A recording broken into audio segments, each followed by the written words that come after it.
Hi, I'm Pierce Jentz with Baratza Support.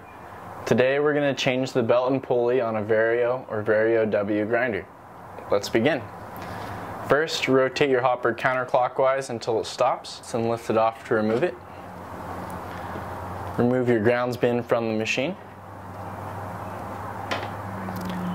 Flip the grinder upside down. We need to remove the two rear feet of the grinder. The best way to do that is with a pair of dikes. You can use pliers or your fingernails, but if you lightly grip it with dikes, the sharp edge on them will help to grab the feet and remove it.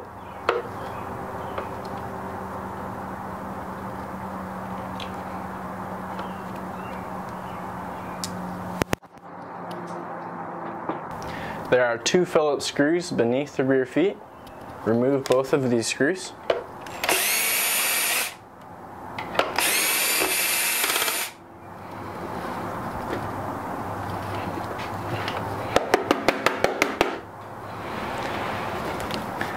If the screws are not readily coming out, apply pressure on the casing towards the back while unscrewing the screw.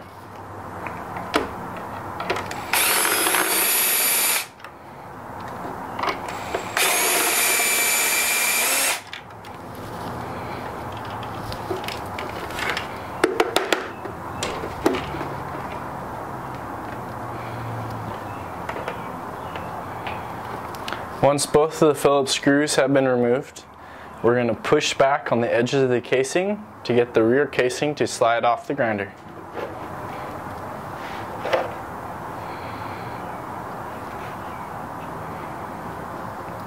With the rear casing removed, we can see the motor, the drive pulley, and the drive belt. We're going to be changing both the drive pulley and the drive belt. The first step is to remove the motor. The motor either has a 4mm hex key bolt holding it in place or a Phillips screw. Use the appropriate tool to remove both of the motor screws and the motor.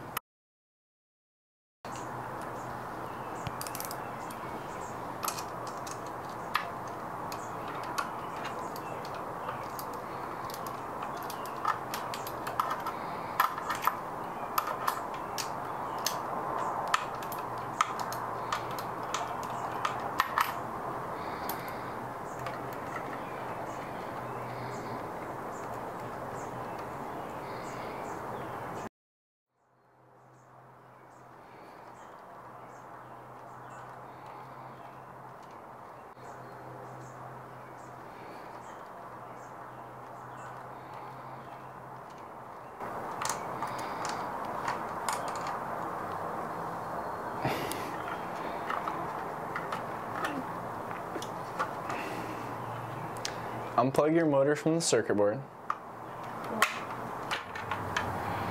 And now we can replace the drive pulley and the motor. I'm going to set the grinder to the side while we focus our attention on changing the motor pulley. This grinder already has a metal drive pulley installed. Your grinder may have a white plastic drive pulley or it may have a metal drive pulley. The metal drive pulley comes with two different set screws. One is a black 2mm hex head set screw. The newer part is a silver flathead screwdriver screw. To remove the white plastic pulley, use a flathead screwdriver, insert it at the gap at the base, and pry to push the pulley off of the shaft. To change the metal drive pulley, you need to have the appropriate tool. On this grinder, it's going to be a flathead screwdriver. You may need a 2mm hex key if you have the older set screw.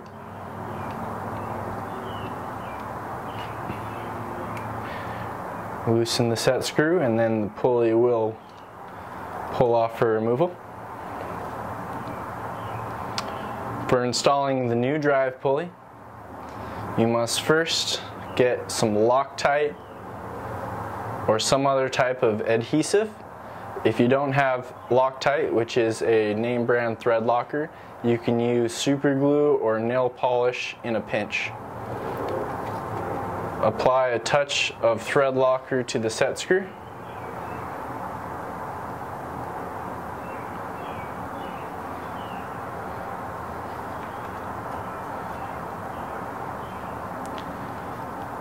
tighten the set screw before installing the pulley.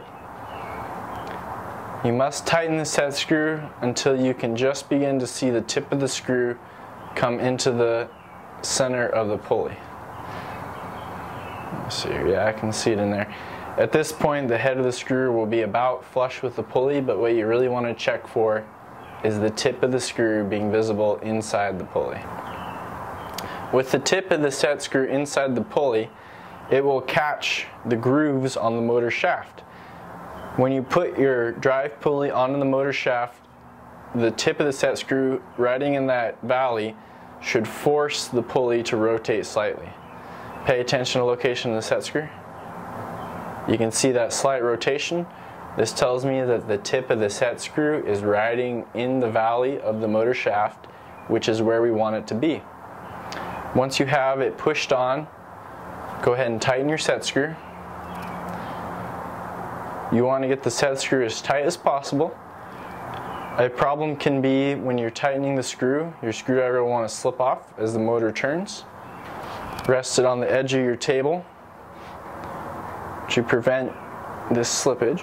And I have my new pulley installed. There's thread locker on the set screw. The set screw is tightened and in the valley of the motor shaft. I'm going to go ahead and put this part to the side, and we'll turn our attention to changing the belt. You must remove the upper burr to remove the belt. Rotate it clockwise to unlock it. And then wiggle and pull it up to remove it.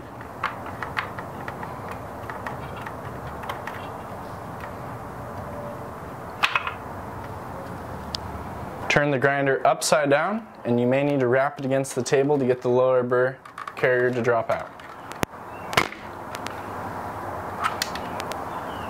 Put your lower burr carrier to the side.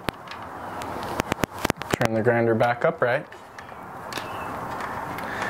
Now if you grab onto the belt and pull on it, you'll be able to pull out the large main drive gear.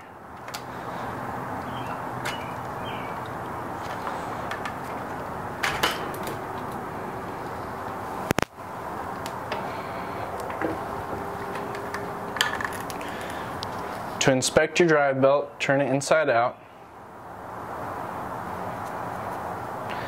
and look for any flat spots that are worn smooth or lacking belt teeth. If you order a new belt and pulley from our website, I suggest installing the new belt regardless of the condition of your old belt. Here's my new belt. The large drive pulley has a lip on one side and no lip on the other side. The lip goes down. Go ahead and wrap your new belt around the large drive pulley and give it a slight pinch to hold it on. While holding the pulley in this fashion, we can go ahead and reinsert it into the grinder. Remember, the lip of the main drive pulley is on the bottom.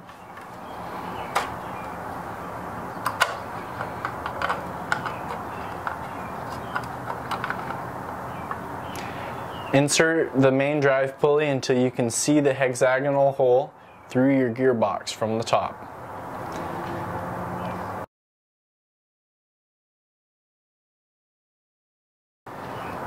When you see the hexagonal hole, you can go ahead and install your lower burr. Wiggle it back and forth until it sets down into the large drive gear.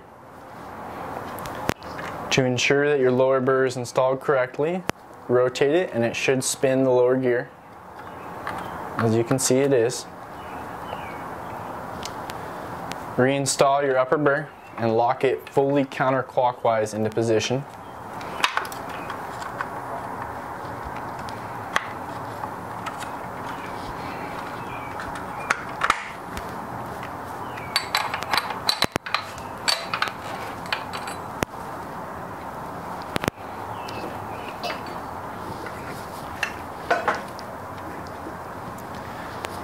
At this point, we're ready to reinstall the motor. Before installing the motor, plug your motor back into the circuit board.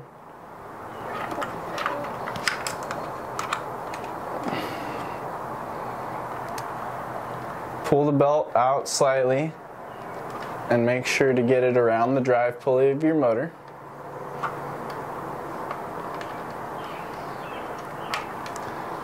Grab one of your two motor mounting screws and insert it into the right hole for your motor mount. On this grinder, the ground wire was on the right hand motor screw as well.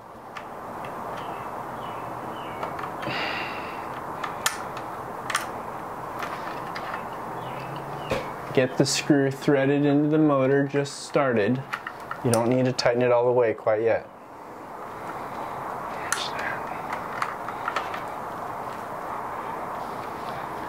Once your right hand motor screw is started, start your left hand motor screw.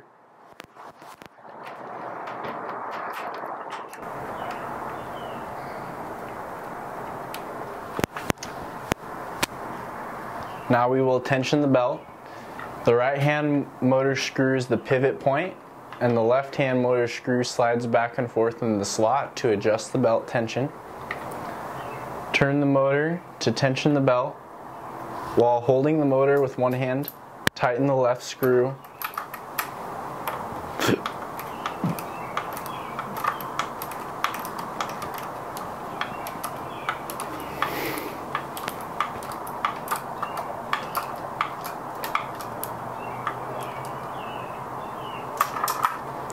Check your belt tension by pushing on the belt. It should have a little bit of give to it. It should not be rock hard, and it should not be very supple. Tighten the right hand motor screw all the way up.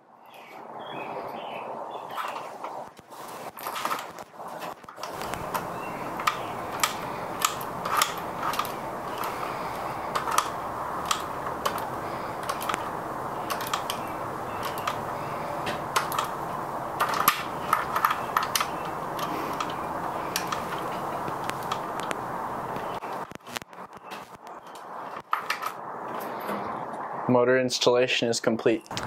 Reinstall the back cover. Back cover slides into position.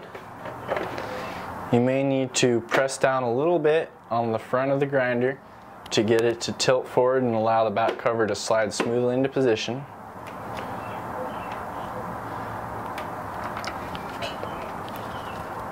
Reinstall the rear Phillips screws for the back cover.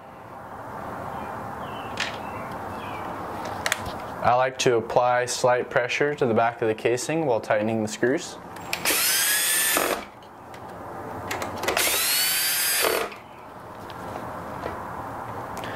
Reinstall the rear 2 feet.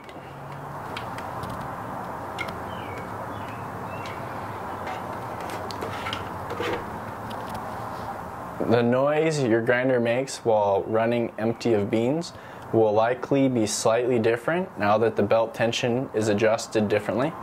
Install your grounds bin. Reinstall your hopper. And you're ready to return to grinding.